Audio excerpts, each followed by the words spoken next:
तर विद्यार्थी मित्रांनो, आज आपण जो पॉईंट रीड करणार आहोत त्याचं नाव आहे hydrostatic paradox. So right down the heading hydrostatic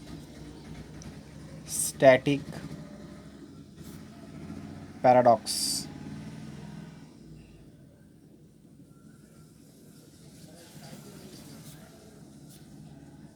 okay, आता हायड्रोस्टॅटिक पॅराडॉक्समध्ये नेमकं तुम्हाला काय समजून घ्यायचं आहे. हायड्रो म्हणजे वॉटर, स्टॅटिक म्हणजे स्टेडी, पॅरा म्हणजे सेम. तर आपण जर एखादा म्हणण्यापेक्षा 2-3 डिफरंट शेप असलेले काय आपण कंटेनर एकमेकाला कनेक्ट केले. Now I will draw the diagram of the different container which are connecting with each other. Okay, so this first container or container A will connect to the container B.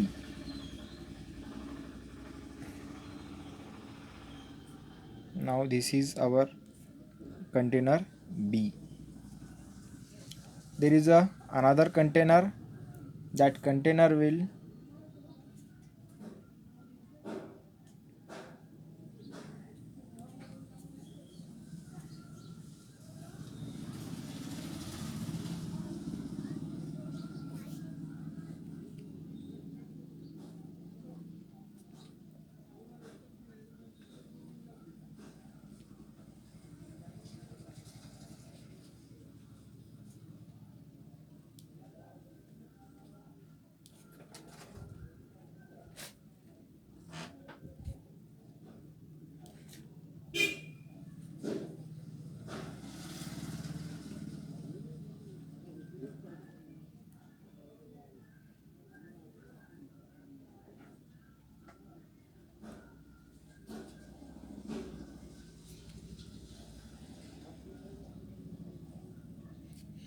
Okay. तर अशा पद्धतीने आपल्या ठिकाणी हे एक first container A, B, C आणि हे D container. आता तुम्ही या कोणत्याही ए, बी, सी, डी या कोणत्याही कंटेनरमधून जर आपण एखादं ऑइल म्हणा किंवा फ्लूइड जर पोर केलं, so when we pour a liquid in any one of the vessel, it is so we will notice that the liquid is filled in all the containers. आता मग या ठिकाणी आपण जर पाहिलं तर काय होणार, तुम्ही कुठेही या एमधून जर आपण लिक्विड पोर केलं तर हे पोर केलं जे लिक्विड आहे ते तुम्ही काय इथं ऑब्झर्व करू शकता, पाहू शकता. ही लिक्विड काय होणार, असं एक सेम लेवलपर्यंत या ठिकाणी लिक्विड जे आहे ते लिक्विड या वेसलमध्ये फिल होत जाणार. ह्या अशा पद्धतीने इथं मी काय करतो, लिक्विड एका ह्याच्यातून पोर केलं म्हणजे कोणत्याही एका कंटेनरमधून आपण लिक्विडला पोर केलं आणि त्यानंतर हे जे लिक्विड आहे लिक्विड या ठिकाणी तुम्हाला असं फिल होत असताना दिसत आहे. ओके, तर अशा पद्धतीने मी या ठिकाणी या लिक्विडला फिल केलेलं आहे. आणि फिल केल्यानंतर तुम्ही जर पाहिलं तर प्रत्येक कंटेनरमध्ये जे लिक्विडचं लेवल आहे ते लेवल या ठिकाणी काय एवढा सेम लेवल आहे. आणि या सेम लेवल असल्या कारणामुळं असं आपण म्हणू शकतो की इथं जे प्रेशर आहे या कंटेनरमध्ये जेवढं प्रेशर आहे तितकंच प्रेशर बीमध्ये, सीमध्ये आणि डीमध्ये आहे. आणि प्रेशर सेम असल्या कारणामुळं इथं जो फ्लो आहे फ्लूइडचा जो फ्लो आहे तो फ्लो होणार नाही. म्हणजे एमधून बीकडं, बीमधून सीकडं किंवा सीमधून डीकडं असा या ठिकाणी फ्लूइडचा किंवा या ठिकाणी जे आपलं ऑइल फिल केलेलं आहे त्या ऑइलचा फ्लो होणार नाही. कारण जोपर्यंत प्रेशर डिफरन्स राहणार नाही 2 पॉईंटवर, म्हणजे या ठिकाणी आणि या ठिकाणी जर तुमचं प्रेशर सेम असेल तर फ्लो जो आहे तो फ्लो होणारच नाही आहे. पण जर इथं तुम्हाला प्रेशर डिफरंट भेटलं असेल किंवा डिफरंट असेल तर इथं ए टू बी किंवा बी टू ए असा फ्लो होऊ शकतो. पण आपल्याला हायड्रोस्टॅटिक पॅराडॉक्समध्ये काय सांगितलेलं आहे की या ठिकाणी जे तुमचे डिफरंट शेपचे कंटेनर आहेत, या डिफरंट शेपच्या कंटेनरमध्ये काय केलं आपण, सेम लेवलपर्यंत लिक्विड फिल केलेलं आहे. आणि ज्यावेळेस सेम लेवल किंवा सेम हाईटवर लिक्विड लेवल आपण फिल केलं असते, त्यावेळेस त्या कंटेनरमधलं जे प्रेशर आहे, प्रेशरही काय असणार, सेम असणार. सो इन धिस केस, या केसमध्ये तुम्हाला काय पाहायला भेटते, so in this case height of the liquid column, height of the liquid column, height of the liquid column is the same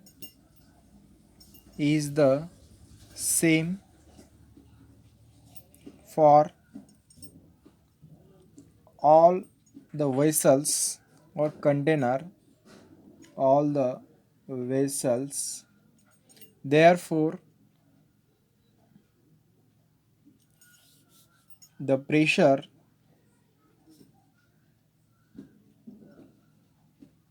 of the liquid column in each vessel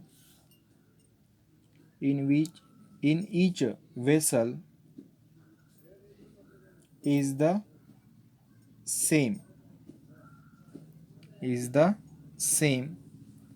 and the system is in equilibrium. System is in equilibrium. Is in equilibrium means there is a no flow of liquid from A to B or B to C. म्हणजे या ठिकाणी ए मधलं जे काही liquid आहे ते या ठिकाणी बी मध्ये जाणार नाही, किंवा सी मधलं जे आहे ते सी मधलं बी मध्ये फ्लो होणार नाही किंवा राईज होणार नाही. कारण की इथं आपण जर पाहिलं तर सर्व या वेसलमध्ये जे लिक्विड आहे त्या लिक्विडचं लेवल किंवा जी हाईट आहे ती सेम हाईट आहे, आणि त्यामुळं याच्यात जे प्रेशर आहे ते प्रेशर पण काय असणार, pressure of the liquid column is same. आणि ज्यावेळेस प्रेशर तुमचं सेम असते त्यावेळेस फ्लो जो आहे तो फ्लो होत नाही. So that's why the system is a equilibrium. System एकदम कशी आहे, इक्विलिब्रियम कंडिशनला आहे. So that is called as the hydrostatic paradox. Okay, आता जर मी या ठिकाणी एक कंटेनर घेतो, आता माझ्याकडे हा सी कंटेनर आहे, या सी कंटेनरला थोडंसं मी सेपरेटली ड्रॉ करतो, आणि सेपरेटली ड्रॉ केल्यानंतर तुम्हाला याच्यामध्ये काही जे या लिक्विडमुळं या व्हेसलच्या वॉलवर एक्झर्ट होणारे फोर्स आणि या वॉलमुळं लिक्विडवर एक्झर्ट होणारी फोर्सेसची डायरेक्शन आहे ती डायरेक्शन आपण या ठिकाणी स्टडी करूयात. So this is a vessel and in this vessel here we fill the liquid. आता हे तुमचं एक लिक्विड आहे. आता बघा, हे जे तुमच्या दोन वॉल्स आहेत ह्या दोन वॉल्स काय असणार, इन्क्लाइन असणार, आणि या दोन इन्क्लाइन वॉलवर जो काही या लिक्विडचा फोर्स आहे तो फोर्स काय असेल, परपेंडिक्युलर असणार, बरोबर. आणि आता लक्षात घ्या, हा जो लिक्विड आहे तो लिक्विड काय करतो, याच्यावर असा परपेंडिक्युलर फोर्स एक्झर्ट करत असतो लाईकवाईज, आणि बॉटमवर जो आहे तो व्हर्टिकली डाऊनवर्ड करत असतो, ते पण परपेंडिक्युलर असणार. म्हणजे ज्यावेळेस लिक्विड याच्यावर फोर्स एक्झर्ट करणार वॉल्सवर, this force is perpendicular to the side. आता जर या लिक्विडनं जे काही फोर्स वॉलवर एक्झर्ट केलेला आहे, या वॉल्स पण काय करतील, लिक्विडवर फोर्स एक्झर्ट करतील या अशा पद्धतीनं.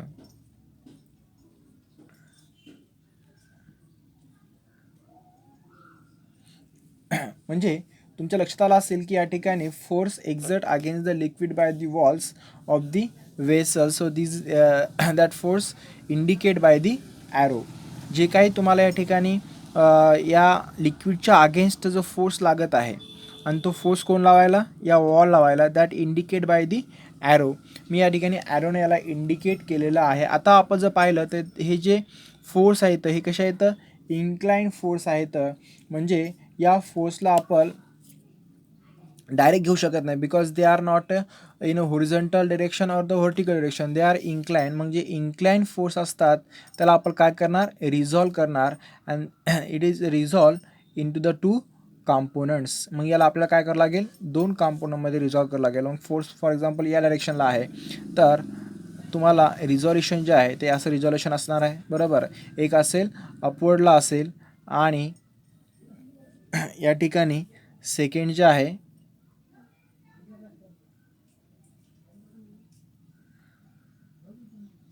हॉरिझॉन्टल एक असेल, बरोबर.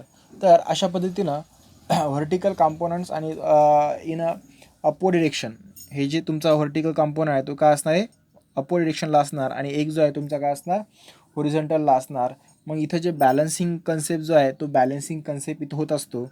आणि मग ज्यावेळेस तुमचं लिक्विड बॅलन्स होते त्यावेळेस या ठिकाणी कोणत्याही प्रकारचा फ्लो जो आहे तो फ्लो इथं होणार नाही. पण जर इथं आपण जर पाहिलं बॅलन्स नसेल, आपल्या जे फोर्स आहेत हे फोर्स जर बॅलन्स नसतील तर there is a no paradox. तर इथं पॅराडॉक्स राहणार नाही किंवा इथे हे सिस्टीम जे आहे ते सिस्टीम इक्विलिब्रियमला राहणार नाही. इथं फक्त तुम्हाला काय पाहिजे, बॅलन्सिंग होणं आवश्यक आहे. ओके. तर आता आपण या ठिकाणी हायड्रोस्टॅटिक पॅराडॉक्स पाहिल्यानंतर सेकंड बघणार आहोत ते म्हणजे पास्कल लॉ.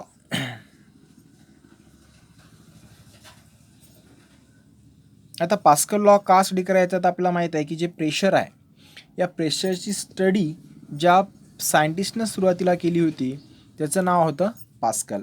आणि त्या पास्कलने या ठिकाणी आपल्याला एक लॉ सांगितलेला आहे आणि त्या लॉचं जे स्टेटमेंट आहे ते स्टेटमेंट आपण या ठिकाणी बघणार आहोत. So it state that the pressure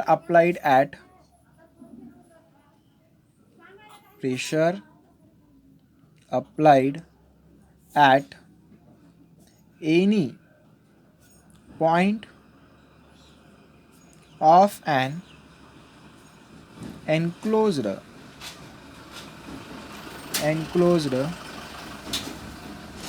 fluid at rest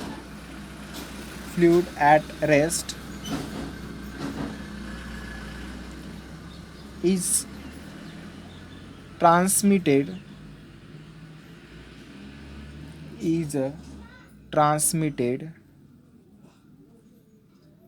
equally and undiminished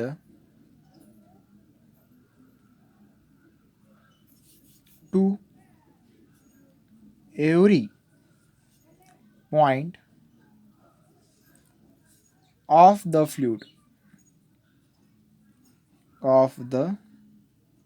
fluid and also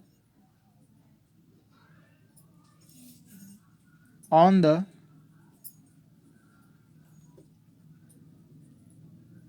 walls of the container.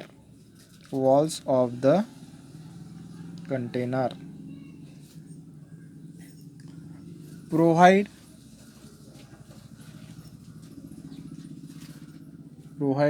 the effect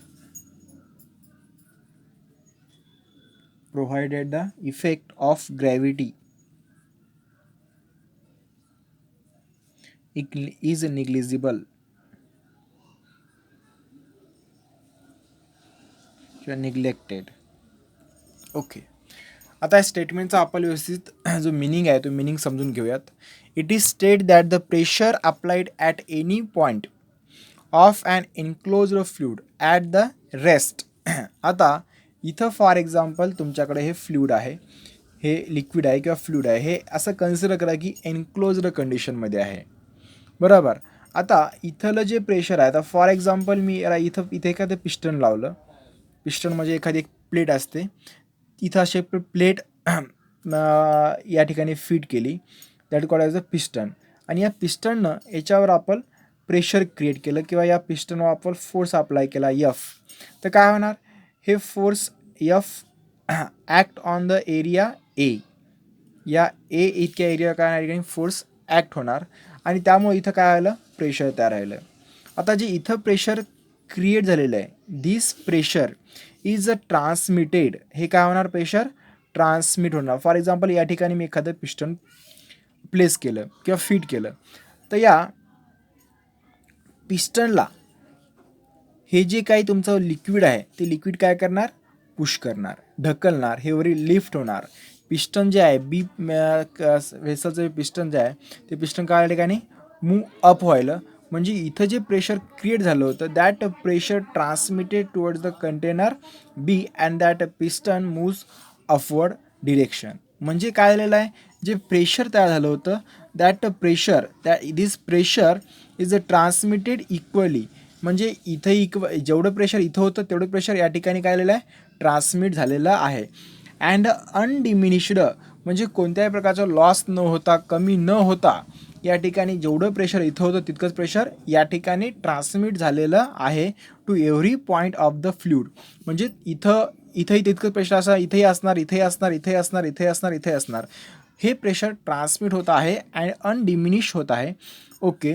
and also on the wall of the container, या ज्या walls असतात या वॉल्सवर पण काय होणार, तेवढंच प्रेशर त्या ठिकाणी एक्झर्ट होत राहणार.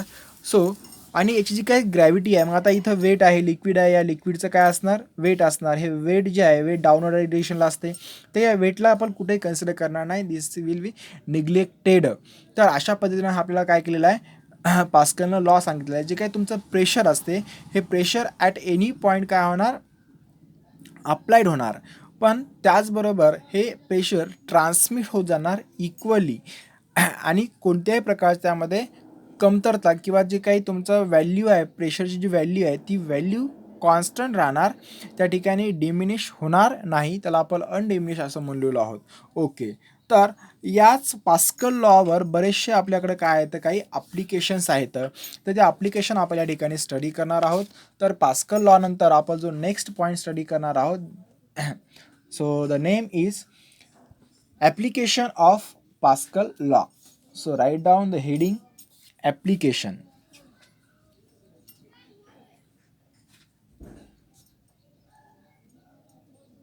Application of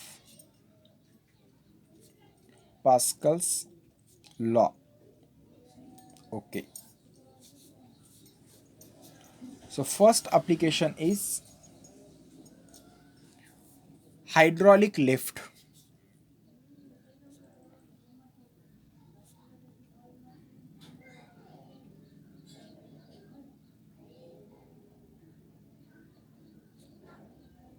हायड्रॉलिक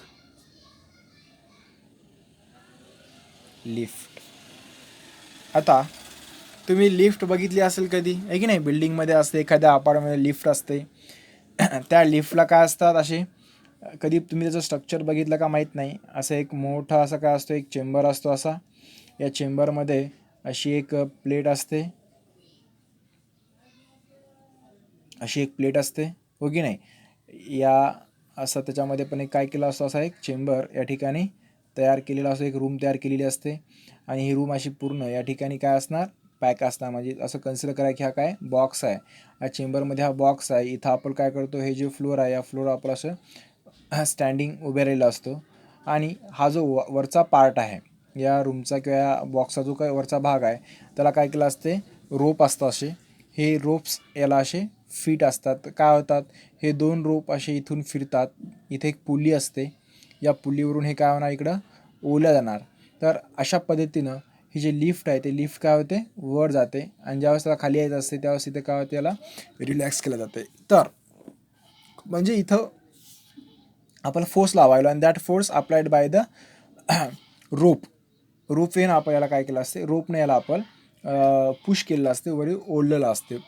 आणि त्यामुळे ती जी काही बॉक्स आहे तो बॉक्स काय होणार, लिफ्ट नाही. इथं मी जे काही लिफ्ट करत आहो, उचलत आहो, तो हायड्रॉलिक आहे. म्हणजे पाण्याच्या साहाय्याने आपण काय करणार, या ठिकाणी पिस्टनला किंवा एखाद्या बॉडीला लिफ्ट करणार, त्याला उचलणार.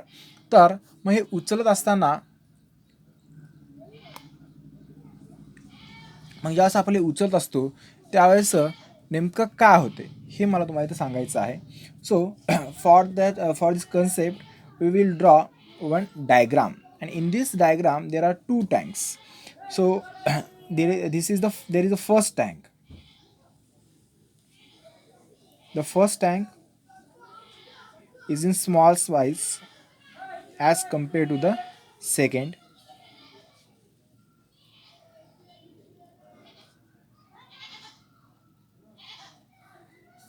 तर हा जो तुमचा फर्स्ट टँक आहे त्या फर्स्ट टँकमध्ये आपण म्हणजे actually this first tank is connected to the second tank. Sorry, this connection is at the bottom of the first tank.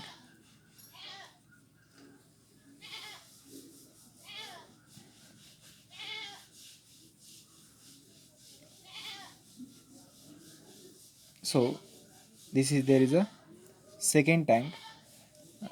The size of second tank is larger than the first tank. Now fill the water in both the tank.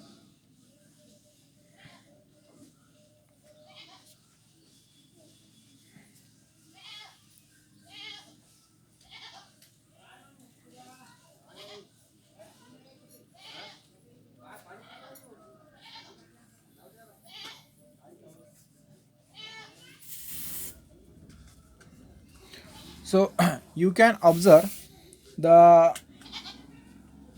you can observe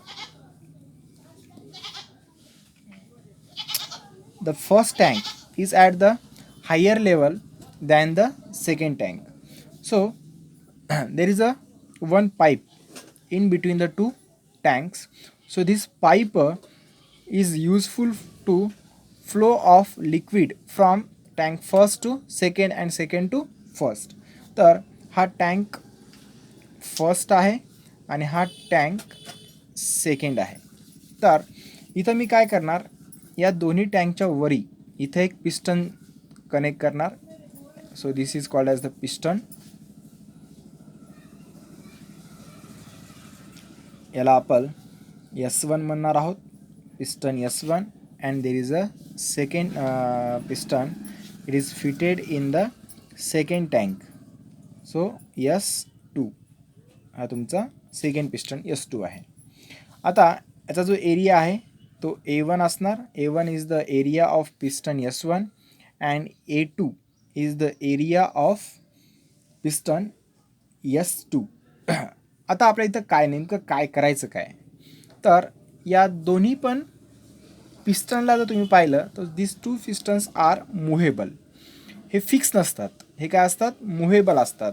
म्हणजे हे up down या ठिकाणी motion perform करू शकतात when we apply the force on them. मग मला काय करायचं आहे, तर या ठिकाणी या पिस्टन S1 वर मी काय करणार, फोर्स अप्लाय करणार. On this piston S1 I will apply the force F1. and when we apply the pressure, when we apply the force on F1, there is a pressure P1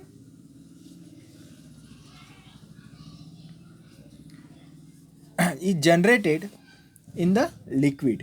तर या F1 मुळे इथं काय होणार, P1 इतकं pressure जे आहे ते प्रेशर जनरेट होणार आहे. तर इथं आपण असं लिहू शकतो, ॲक्च्युअली जी थेरी आहे ती थेरी आपण घेतली आहे, सांगितलं याचा एरिया वगैरे जे काय ते आपण ऑलरेडी सांगितलेलं आहे. तरी आपण इथं असं तुम्हाला एक दोन सेंटेन्स जे आहेत इथं मी लिहून देतो. So a tank containing fluid, there are two tanks, there are two tanks which are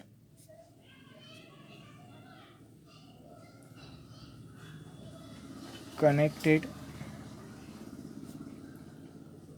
with each other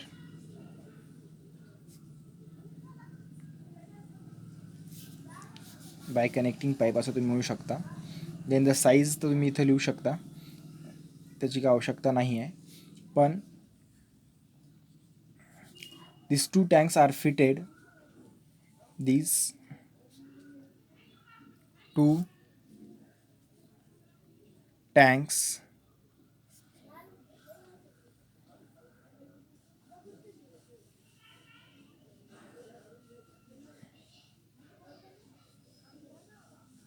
containing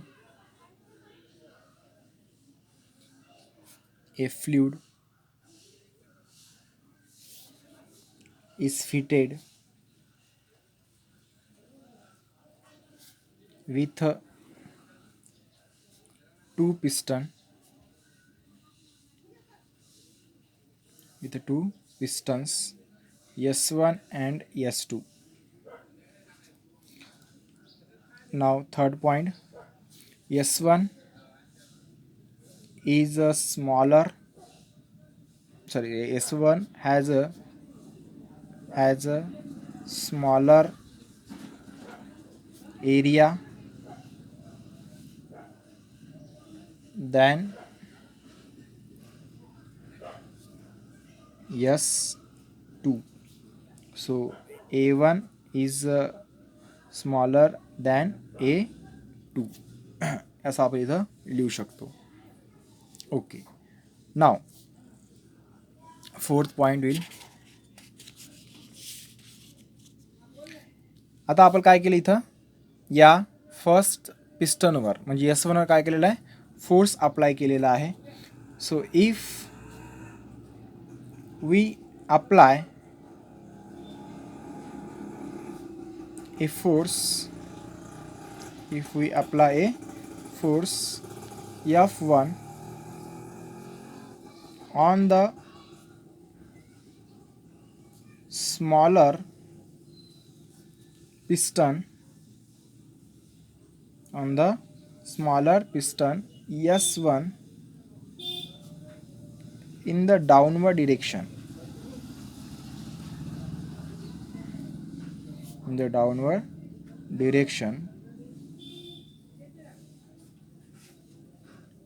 so it will generate pressure P1 is equals to F1 by A1. हे pressure या ठिकाणी काय होणार, generate होणार. कशामुळं, कारण की मी काय केलेलं आहे, F1 हे एरिया A1वर अप्लाय केला आणि त्यामुळे इथं जे काही प्रेशर असणार आहे ते प्रेशर P1 असणार आहे. But that pressure P1 transmitted undiminished to the bigger piston और दिस S2 पिस्टन. तर इथं काय होणार आहे, हे विच विल, हे इतकं जे प्रेशर आहे ते ट्रान्समिट व्हायला कोणाकडे चाललं, S2 कडे चाललेलं आहे. So which will be transmitted, which will be the transmitted undiminished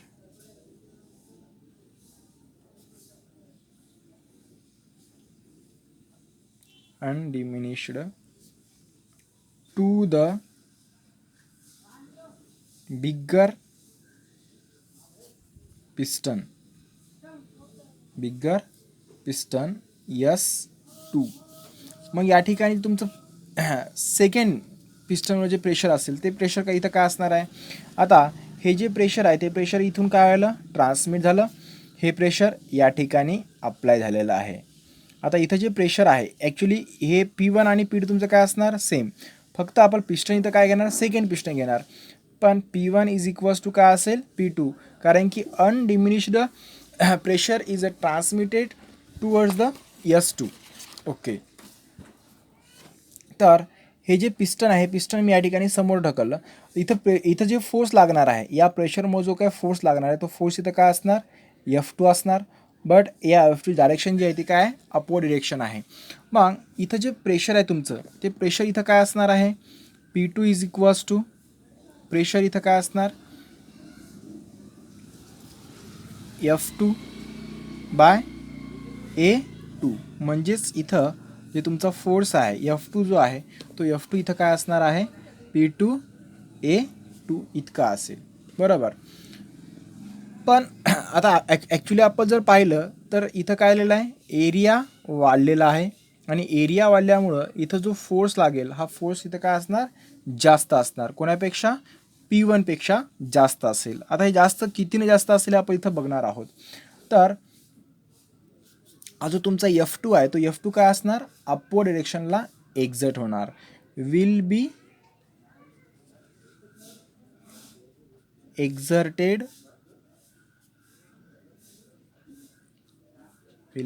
exerted upwards and F2 is, मग आता तुमचा P1 इज इक्वल्स टू काय असणार, P1 is equals to P2. So मग P1 काय आपल्याकडं, F1 upon A1 is equals to F2 upon A2. Now F2 is equals to A2 by A1 into F1.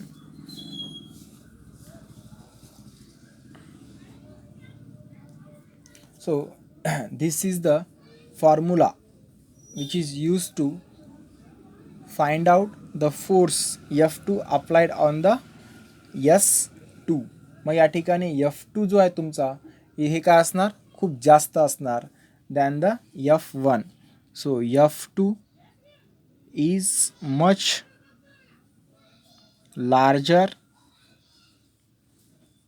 Than F1. याचा अर्थ काय व्हायला की आपण कमी फोर्स अप्लाय करणार, F1 खूप कमी असणार आहे आणि कमी फोर्समध्ये आपण काय करू शकतो या ठिकाणी, जो तुमचा हेवी ऑब्जेक्ट आहे, फॉर एक्झाम्पल इथं खूप जड एखादा ऑब्जेक्ट असेल, त्या जड ऑब्जेक्टला तुम्हाला लिफ्ट करण्यासाठी काय करावं लागेल, जास्त force, large magnitude of force तुम्हाला अप्लाय करावं लागणार आहे. आणि ते लार्ज मॅग्निट्यूड ऑफ फोर्स इथं कोण जनरेट करायला, तर तुम्ही जो इथं P1 जो जनरेट झाला होता, तो P1 इथं काय करणार, जास्त या ठिकाणी फोर्स या ऑब्जेक्टवर ॲक्ट करणार and that object will lift. म्हणून आपल्याला कमी फोर्समध्ये काय करता या ठिकाणी, हेवी ऑब्जेक्टला लिफ्ट करण्यासाठी, उचलण्यासाठी आपण हायड्रॉलिक लिफ्टचा काय करत असतो, यूज करत असतो. त्यामुळं हे जे आहे ते खूप महत्त्वाचं आहे. So F2 is equals to A2 by A1 into F1. So this is the hydraulic lift. आता याचबरोबर आपल्याकडे एक सेकंड ॲप्लिकेशन आहे आपल्याकडं, ज्याचं नाव आहे हायड्रॉलिक ब्रेक्स. आता हायड्रॉलिक ब्रेक्स हे बऱ्याच ठिकाणी वापरले जात असतात. म्हणजे ब्रेक सिस्टीम ज्या असतात ह्या brake system hydraulic brake system असतात. आणि ह्या हायड्रॉलिक ब्रेक सिस्टीम कुठं कामी येतात, तर ज्या काही मुव्हिंग व्हेकल्स असतात, या मुव्हिंग व्हेकलची स्पीड स्लो करण्यासाठी किंवा त्यांना स्टॉप करण्यासाठी आपण या हायड्रॉलिक ब्रेकचा काय करत असतो, यूज करत असतो. सो हायड्रॉलिक ब्रेक्स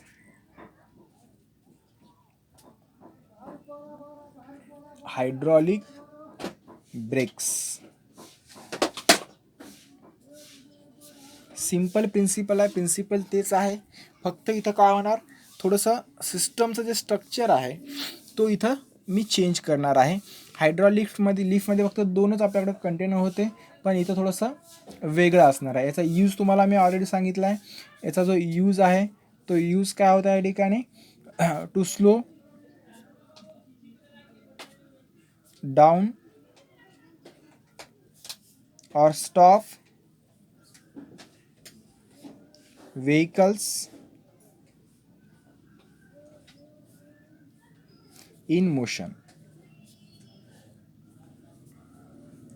यांची आपण स्लो डाऊन म्हणजेच काय, स्पीड डिक्रीज करणार आहोत आणि त्याचबरोबर त्याला स्टॉप करण्यासाठी पण आपल्याला या ठिकाणी हायड्रॉलिक ब्रेक्सचा यूज होत असतो. आता याची जी स्केमॅटिक डायग्राम आहे ती आपण या सिस्टीमची डायग्राम ड्रॉ करणार आहोत. ओके, तर या ठिकाणी एकूण आपल्याकडं काही ब्रेक्स असतात.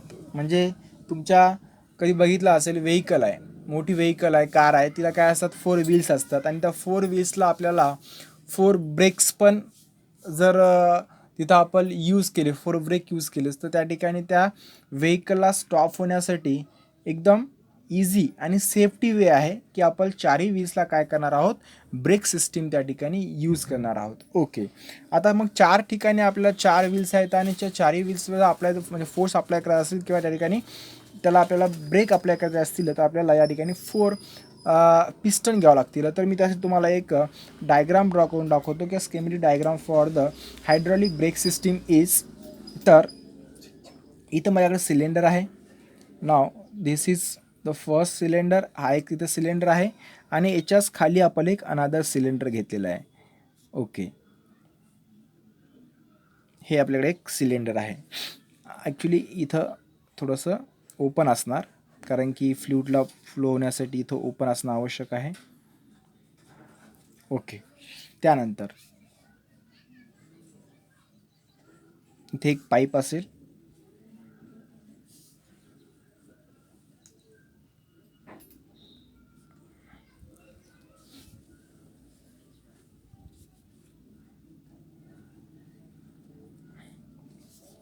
Now this pipe will connected to the master cylinder. हा एक सिलेंडर आहे, हा एक सिलेंडर आहे. याला आपण स्लेव्ह सिलेंडर म्हणत असतो. पहिले मी इथं एक मास्टर सिलेंडर तुम्हाला ड्रॉ करून दाखवतो.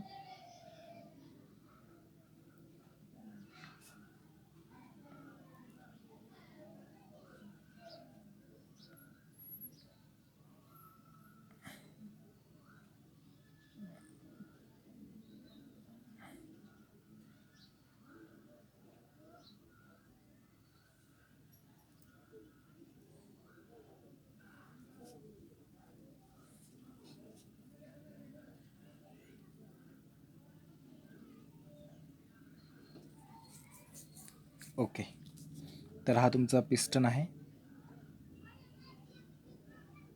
पिस्टनला मी असं ड्रॉ करतो म्हणजे तुम्हाला सोपं जाईल समजून जायला. 2 लाईन्स. हे तुमचा पिस्टन आहे. या ठिकाणी हाही पिस्टनच आहे. इथं आपण एक अनादर पाईप घेणार आहोत ते बॅक व्हीलसाठी.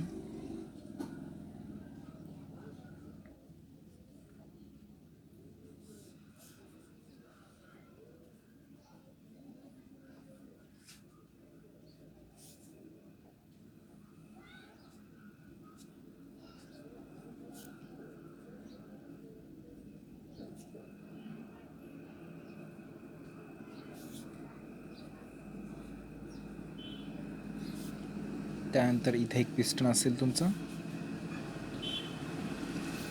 त्यानंतर इथे एक पिस्टन असेल. ओके, आता याच्यामध्ये आपण काय केलेलं आहे, ॲक्च्युली ऑइल फिल केलेलं आहे. सगळं याच्यामध्ये काय असणार, ऑइल असणार. वर्किंग खूप सिम्पल आहे. आता याला आपण हायड्रॉलिक ट्यूब्स म्हणूयात. Hydraulic tubes. त्यानंतर याला म्हणायचं मास्टर सिलेंडर.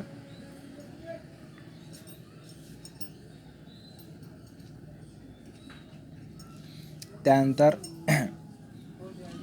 याचा जो एरिया आहे, मास्टर सिलेंडरचा जो एरिया आहे तो A1 आहे. त्यानंतर इथं स्लेव्ह सिलेंडर आहे, तर त्याचा एरिया A2 आहे. त्यानंतर याला पण स्लेव्ह सिलेंडर म्हणायचं. याचाही एरिया A2च आहे. ओके, आता यालाही आपण काय म्हणणार, स्लेव्ह सिलेंडरच म्हणणार. and it also called as the slave cylinder. Now look at that, what will happen when we apply the brakes on the master cylinder. तर मग या ठिकाणी तुम्हाला ब्रेक अप्लाय करायचे आहेत आणि हे ब्रेक अप्लाय करण्यासाठी इथं आपल्याला काय असणार, एक पायडल असणार. आणि या पायडलवर आपण जशा पद्धतीनं फोर्स अप्लाय करणार, म्हणजे जितका आपण याच्यावर काय करूयात, फोर्स अप्लाय करूयात. आता हे तुमचं पायडल झालं. याला आपण ब्रेक पायडल म्हणत असतो, ब्रेक पायडल. आणि when we apply the force F1 on this brake pedal, so this piston, हे जे काही तुमचं पिस्टन आहे दॅट पिस्टन मूव्स फॉरवर्ड. आणि हे जेव्हा तुमचं पिस्टन मूव्स फॉरवर्ड होते त्यावेळेस हे जे काही liquid that liquid push towards the cylinder, slave cylinder. इथलं जे काही तुमचं लिक्विड आहे ते लिक्विड काय होणार, किंवा ऑइल जे आहे ते ऑइल काय ठिकाणी पुश होणार, हे ढकलले जाणार. आणि हे ढकलल्या गेल्यामुळं इथं जे काही प्रेशर तयार झालेलं आहे, the pressure created in the master cylinder P1, हे तुमचं जे P1 प्रेशर आहे, प्रेशर काय होणार, इथं ट्रान्समिट होणार.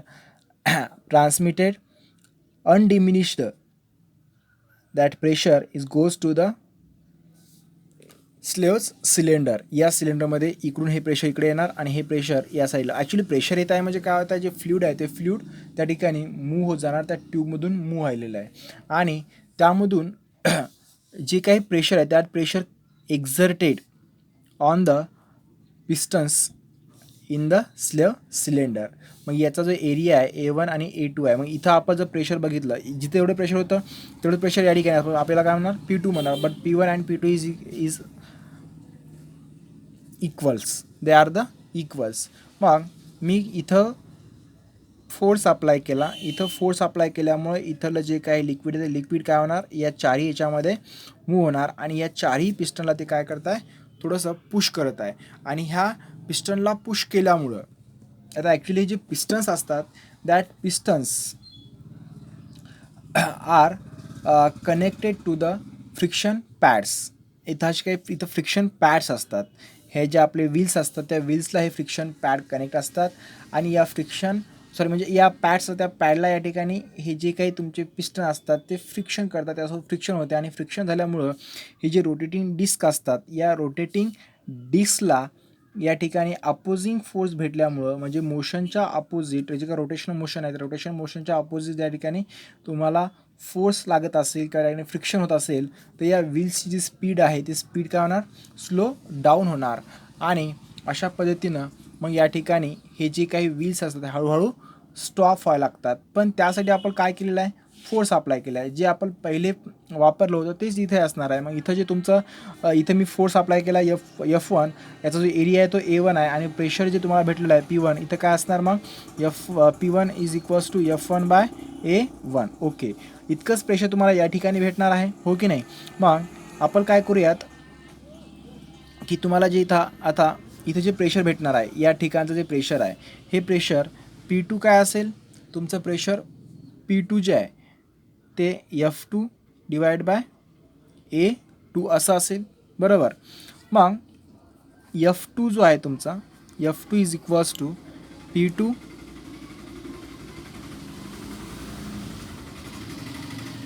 इंटू A2 हे तुम्हाला इक्वेशन भेटते. F2 is equals to P2 into A2 but P1 is equals to P2. मग इथं मला सांगा P1ची जी व्हॅल्यू आहे तिचा ती आपण काय घेणार P2ची घेणार ॲक्च्युली. मग इथं P1ची जी व्हॅल्यू आहे ती काय F1/A1. मग तुम्ही इथं P2ची व्हॅल्यू F1/A1 पुटअप करू शकता की नाही करू शकता. So F2 is equals to P2ची जी व्हॅल्यू आहे ती काय येणार आहे F1/A1 into A2 but F2 is equals to इथं मी काय घेतो A2/A1 इंटू F1. जे तुम्हाला हायड्रोलिक लिफ्टमध्ये भेटलं होतं तेच इक्वेशन याही ठिकाणी भेटलं. फक्त इथं आपण थोडंसं स्ट्रक्चर आहे किंवा जे काही डायग्राम आहे ती डायग्राम आपण चेंज केली आहे पण प्रिन्सिपल या ठिकाणी सेम यूज होणार आहे. तर या व्हिडिओमध्ये आपण जो तुमचा पास्कल लॉ आहे तो पास्कल लॉ स्टडी केलेला आहे. यामध्ये तुम्ही इतकंच पाहिलं की आपण स्मॉल फोर्समध्ये काय करू शकतो स्मॉल फोर्समध्ये हेवी ऑब्जेक्ट्सला लिफ्ट करू शकतो. So in the small force we can lift the heavy object. So that's why here we use the hydraulic system. So in this video we studied the 2 points. One is the hydraulic lift and second one is the hydraulic brakes. If we have any doubt you can ask me on the WhatsApp. Thank you very much.